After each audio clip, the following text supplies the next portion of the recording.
भदोही की आवाज, जनता का विश्वास, आकाश भूमि न्यूज, राष्ट्रीय समाचार पत्र व वेब न्यूज चैनल।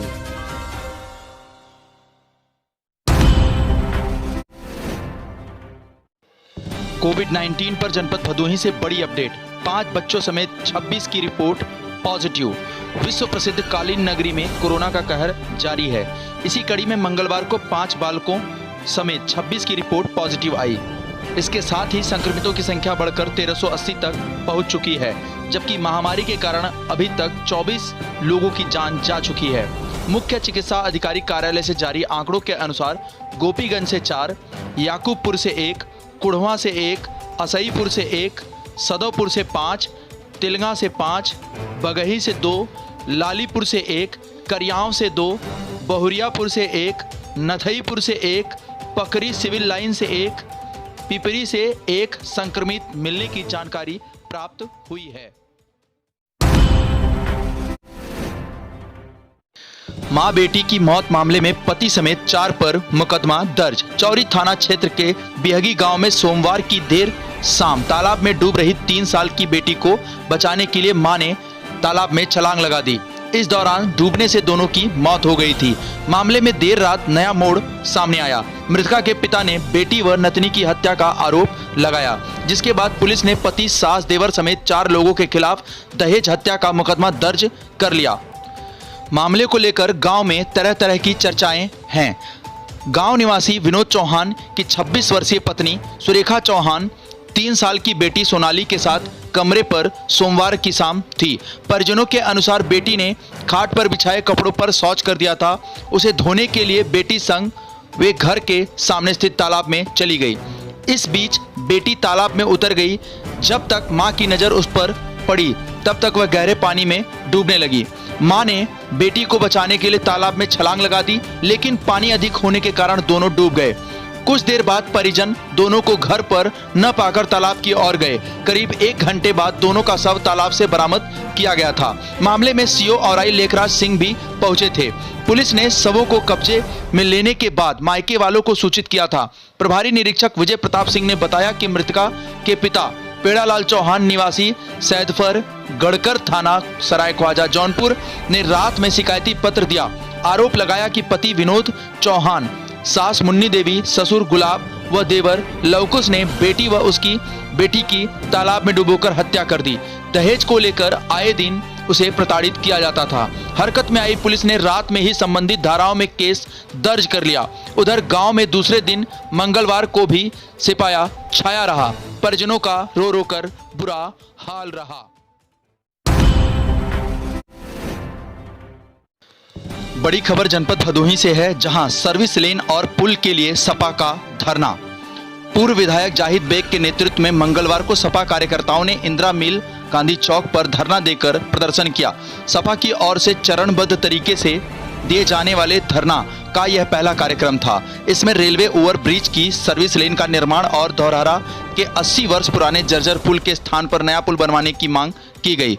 दोपहर 12 बजे सपा कार्यकर्ता इंदिरा मिल चौक पहुंचे।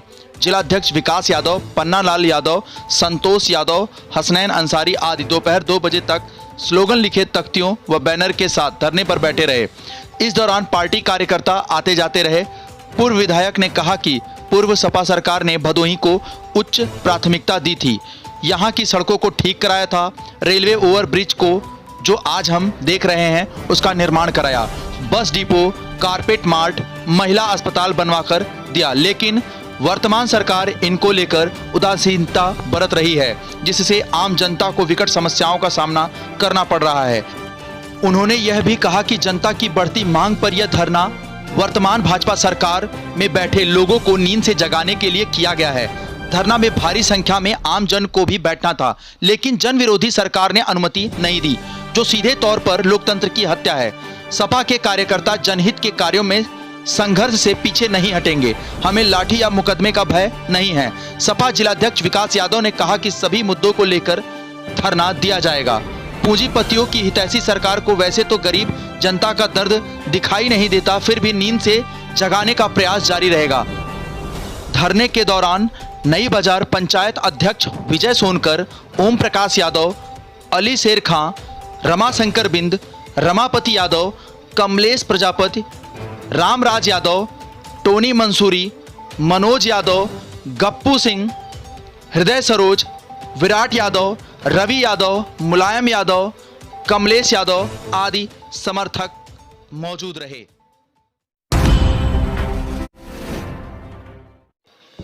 दिल दहला देने वाली खबर भदोही रेलवे स्टेशन से आई है, जहां मालगाड़ी के सामने युवक ने लगाई छलांग, दर्दनाक मौत। वाराणसी जंघई रेल प्रखंड स्थित परसीपुर रेलवे स्टेशन के पास मेन लाइन पर मंगलवार की दोपहर 28 वर्षीय युवक ने मालगाड़ी के सामने छलांग लगा दी, जिससे उसकी मौके पर ही दर्दनाक मौत हो गई। स्टेशन मास्टर ने मामले की जानकारी भदोही जीआरपी को दी। मृतक की शिनाख्त नहीं हो सकी। प्रत्यक्षदर्शियों के अनुसार मंगलवार को दिन में करीब 1 बजे एक युवक साइकिल से आया। रेलवे स्टेशन से कुछ दूर स्थित मेन लाइन के पास वह मोबाइल पर किसी से बात कर रहा था। इस दौरान वह तेजी से रो भी रहा था। उसकी मनोदशा को देखकर जब तक आसपास के लोग पहुंचते तब तक पटरी पर आ रही मालगाड़ी के सामने उसने छलांग लगा दी, जिससे उसके शरीर के कई टुकड़े हो गए। गाड़ी रेलवे स्टेशन पर पहुंचने के बाद चालक ने मामले की जानकारी स्टेशन मास्टर को दी। उधर युवक की मौत के बाद मौके पर बड़ी तादाद में लोग एकत्रित हो गए। उसकी पहचान की कोशिश की गई, लेकिन सफलता हाथ नहीं आई। चौरी पुलिस के जवान भी पहुंचे, लेकिन मामला उनके कार्यक्षेत्र का न होने के कारण वे भी लौट गए। स्टेशन मास्टर ने बताया कि प्रकरण की जानकारी जीआरपी भदोही को दी गई है। देर शाम तक कुछ ही किलोमीटर दूरी पर रेलवे पुलिस के जवान नहीं पहुंचे। शव के टुकड़े वहीं रेलवे लाइन के किनारे पड़े रहे। बड़ी खबर तहसील भदोही से है, जहां 6 माह बाद आयोजित संपूर्ण समाधान दिवस में उमड़े फरियादी। कोरोना के कारण 6 माह बाद मंगलवार को भदोही तहसील में संपूर्ण समाधान दिवस का आयोजन किया गया, जिसमें बड़ी तादाद में फरियादी उमड़े। इस दौरान 82 लोगों ने अपनी फरियाद अधिकारियों को सुनाई, जिसमें महज 6 का ही निस्तारण मौके पर किया गया। शेष को संबंधित विभागों को सौंपते हुए तय समय में निस्तारित करने का आदेश दिया गया। वैश्विक महामारी कोरोना के कारण मार्च महीने से ही संपूर्ण समाधान दिवस का आयोजन बंद चल रहा था। इस बीच अनलॉक की प्रक्रिया चल रही है। गत दिनों प्रदेश सरकार की ओर से हरी झंडी मिलने के बाद जिला प्रशासन ने मंगलवार से जिले के तीनों तहसीलों भदोही, ज्ञानपुर व औराई में संपूर्ण समाधान दिवस का आयोजन किया। भदोही तहसील में डीएम राजेंद्र प्रसाद, एसपी रामबदन सिंह ने फरियाद सुनी। इस मौके पर भदोही विधायक रविन्द्रनाथ त्रिपाठी, भाजपा जिलाध्यक्ष विनय श्रीवास्तव भी पहुंचे। डीएम राजेंद्र प्रसाद ने कहा कि जमीन विवादों के मामलों का निस्तारण त्वरित करने के लिए पुलिस व राजस्व कर्मी पहुंचे। पुलिस कोशिश करे कि मामलों का निस्तारण गांव वालों से वार्ता कर मौके पर ही पंचायत की तरह किया जाए।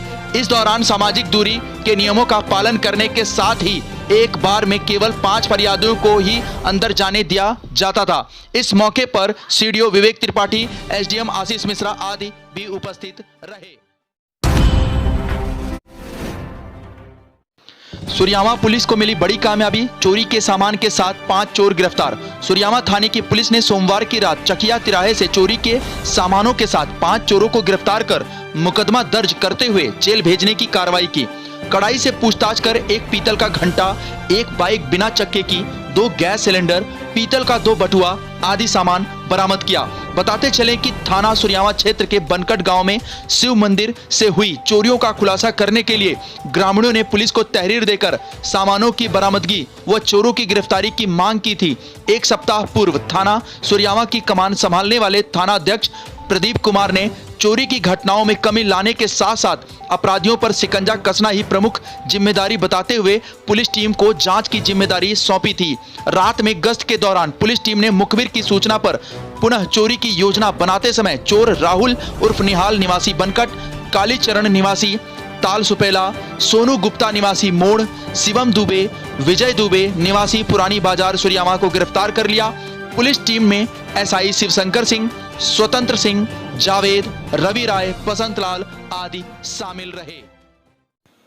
ताजा तरीन खबरें पाने के लिए लाल बटन दबाकर चैनल को सब्सक्राइब करें, साथ ही घंटी का बटन जरूर दबाएं ताकि आपको सभी वीडियो की जानकारी मिलती रहे।